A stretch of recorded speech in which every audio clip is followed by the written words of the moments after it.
தன்னை நம்பி முதலீடு பண்ணுற முதலாளிகளை காப்பாற்றணும் அப்படிங்கிற எண்ணம் இப்போ உள்ள நடிகர்களுக்கு இல்லை. கோடிக்கணக்கில் சம்பளம் வாங்கிக்கிறாங்க, ஆனால் அதுக்கேற்ற மாதிரியான ரிசல்ட் வராதப்போ தயாரிப்பாளர்களுக்கான ஆதரவை அவங்க கொடுக்கறதில்ல அப்படின்னு சமீப காலமாக தயாரிப்பாளர்கள் சங்கம் நடிகர்கள் மீதான புகார்களை அடுக்கிக்கிட்டே வருது.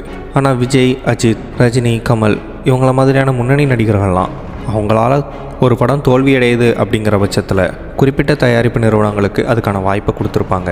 அப்படி பழைய ஹீரோக்களில் ஒருத்தர் தான் ஜெய்சங்கர். இவரை தமிழ் சினிமாவோட வெள்ளிக்கிழமை நாயகன், தென்னகத்தின் ஜேம்ஸ் பாண்ட் அப்படிலாம் கூப்பிடுவாங்க. இவர் தன்னோட நடிக்கிற கோ ஆக்டர்ஸ் மட்டும் இல்லாமல் படப்பிடிப்பில் இருக்கிற தொழிலாளர்கள் முதற்கொண்டு எல்லார்கிட்டையுமே ரொம்பவே அழகாக பண்பாக பழகக்கூடியவர்.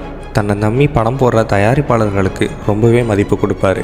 அவங்க பேசின சம்பளத்துலேருந்து கம்மியாக கொடுத்தா கூட அதை பற்றி கவலைப்பட மாட்டார். ஒருவேளை இவர் படித்த படம் தோல்வி அடைஞ்சு நஷ்டமாயிருச்சுன்னா சம்பளத்தை குறைச்சி தன்னுடைய அடுத்த படத்தில் அதே தயாரிப்பாளருக்கு கால் ஷீட் கொடுத்து ஹெல்ப் பண்ணுவார்.